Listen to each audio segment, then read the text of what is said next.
ఈరోజు ఈ పత్రికా విలేకరుల సమావేశం ఎందుకంటే నిన్న వైఎస్ఆర్సీపీ నాయకులు కొంతమంది వరపల్లి సర్వే నంబర్ 218 4 గురించి మాట్లాడారు. దానికోసం మాట్లాడడానికని ఈరోజు మీ ముందుకి రావడం జరిగింది. ముందుగా వైసీపీ నాయకులు అసలు పూర్తిగా వివరాలు తెలుసుకొని మాట్లాడాలి. ఎందుకంటే ఒక అడంగల్ కాపీని పట్టుకొని అది 1 వీక్ కాదు. నిన్న వారు చూపించింది కొద్దిగా దయచేసి అందరూ జూమ్ చేసే తీయండి అందరూ కూడా. ఒక అడంగల్ కాపీని పట్టుకొని అది 1 వీక్గా సృష్టించారు, తప్పు మాట్లాడారు. వాళ్ళు తప్పు చేసి ఇంకొకరిపై తప్పుగా మాట్లాడారు. ఉదాహరణకి వాళ్ళు పెట్టిందే ఇది, వాళ్ళు మీ ప్రెస్ వారికి ఇచ్చిందే అడంగల్. అది చూస్తే 218లో 4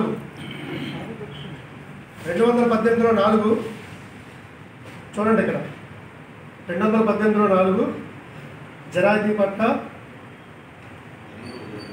పట్టాదారు పేరు మాత్రం గంగరాజు వీరభద్రరావు ఎప్పుడు కూడా అదే ఉంటుంది. అనుభవదారు దగ్గర మాత్రం గెడ్డలు ఉంటాయి. వీళ్ళు ఏదైతే సుధాకర్ నాయుడు గారు ఎంఆర్ఓ గారి టైంలో చూపించింది, ఏదైతే 9/12/2018 అన్నారో ఆ డేటు ఇది అడంగల్ కాపీ. అడంగల్లో గెడ్డనే ఉంది, 1 వీక్ చేయలేదు. కేవలం వాళ్ళు చేసిన తప్పుని తప్పించుకోవడం కోసం తప్పు చెప్పారు. ఇదొకటి క్లియర్గా అవునో కాదో దయచేసి మీరు తెలుసుకోండి. కాదు అంటే నేను ఎక్కడికైనా మాట్లాడడానికి సిద్ధంగా ఉన్నాను. ఇది మీరు పెట్టిందే ఒకటి. రెండోది, ఎంఆర్ఓ చుట్టూ ఎవరెవరో తిరిగారు, 3 సంవత్సరాల నుంచి ఏదో చేశారని అన్నారు. ఈరోజు కూడా ఇక్కడ ఒక పార్టీ రైతులు లేరు. 218 4 ఎకరాల 95లో సుమారు 3 ఎకరాల రైతులు ఉన్నారు. 2 ఎకరాల్లో గెడ్డ ఉంది.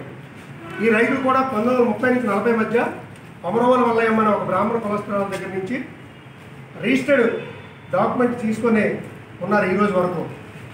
గత 2016లో కూడా నేను ఒక కంప్లైంట్ ఇవ్వడం జరిగింది. 2016లో కూడా అప్పుడు అప్లై చేస్తే ఈ దేవగుప్త నరసింహరావు అన్న ఆయన అప్లై చేస్తే నేను కంప్లైంట్ ఇచ్చాను. నాకు అక్కడ కాపీ అది కూడా ఉంది క్లియర్గా. కంప్లైంట్ ఇచ్చాను ఆ రోజే. కంప్లైంట్ ఇస్తే ఏది ఆన్లైన్ జరగలేదు. ఇప్పుడు వైఎస్ఆర్సీపీ నాయకుల వల్ల అని మేము అంటాను. ఎందుకంటే నిన్న వచ్చారు పెద్దిరెడ్డి సూర్యప్రకాష్ రెడ్డి, ఎవడో సంబంధం లేడని నిన్న మాట్లాడారు. చిరికిదేవుడు గారు నిన్న ఎవరో పెద్దిరెడ్డి సూర్యప్రకాష్ రెడ్డి మాకు సంబంధం లేదు అని మాట్లాడారు. ఆయన ఈరోజు ఒంగోలులో వైఎస్ఆర్సీపీ సీనియర్ నాయకులు అంట. ఆయన మీకు ఆ వీడియో కూడా చూపిస్తాం.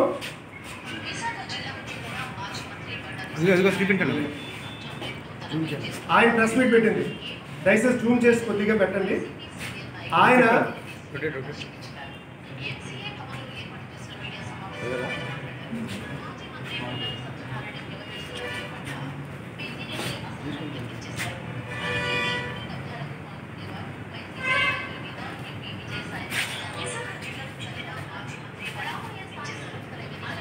ఇది వైఎస్ఆర్సీపీ లీడర్ అని ఆయనే పెట్టడం జరిగింది. ఆయనే పెట్టి ఇప్పుడు వరకు వీళ్ళు ఏం చెప్పారంటే వైఎస్ఆర్సీపీ వాళ్ళు కాదు, మాకు సంబంధం లేదు, ఎవరు కోనా కుస్కాయ కూడా వచ్చి ఎమ్మెల్యే గారి పేరు చెప్పారని అన్నారు. కానీ ఆయన ఈరోజు ఒంగోలులో ప్రెస్ మీట్ పెట్టారో చూపించాం. 3, ఏదైతే రైతులు ఉన్నారో ఎవరి దగ్గర డబ్బులు ఎవరు తీసుకున్నారు. మీకు ఇంకోటి కూడా చెప్తాను. ఏదైతే ఈ 40 సెంట్ల డాక్యుమెంట్లలో చిరికి దేవుడికి స్వయాన చెల్లి మొగుడు జక్కాన్ దేవుడు ఆటో చిన్న అంటారు. ఆయన సాక్షి సంతకం ఉంది. ఆయన సాక్షి సంతకం ఇది క్లోజప్లో తీయండి. జక్కాన్ దేవుడు, తండ్రి పేరు పూలక. అంటే ఈ డాక్యుమెంట్లు కూడా ఎవరు చేశారో మీకు ఈ సాక్షి సంతకం చూస్తే తెలుస్తుంది. ఈ డాక్యుమెంట్లు 5వ నెలలో జరిగాయి, 2019 జూన్లో జరిగాయి. ఎవరు చేశారు? జూన్ 2000 ఏ గవర్నమెంట్ అయినా జూను 2019 జూన్ నెల 15వ తారీఖు అయింది. మీకు దీంట్లో ఇంకో ట్విస్ట్ ఉంది. ఇక్కడెక్కడ చేయకుండా కొత్త వాళ్ళ కమిషనర్స్ జీపీఏ చేశారు 40 సెంట్లకి. ఎందుకు చేశారు? లింక్ ఎవరో, అసలు వాళ్ళు వారసులా కాదా? మరి వాళ్ళు వారసులైతే కొమరవోలు మల్లయ్యమ్మ మా రైతులకు అమ్మింది వాస్తవమా కాదా? ఇంతకీ వైఎస్ఆర్సీపీ నాయకులు ఆ భూమి ఏమంటారు? గెడ్డ రైతులు కలిపి ఉన్నారా లేరా అని అంటారా అనరా? నేను సూటిగా వాళ్ళ ప్రశ్న అడుగుతున్నాను. వైఎస్ఆర్సీపీ నాయకులు అది గెడ్డ 2 ఎకరా 95 సెంట్లు సుమారు 3 ఎకరాల్లో రైతులు ఉన్నారని అంటారా లేదంటారా? లేదా ఆ దేవగుప్త నరసింహరావు అని అంటారా? అది దయచేసి మీ ద్వారా వాళ్ళు అడుగుతున్నాను, దానికి సమాధానం చెప్పాలి.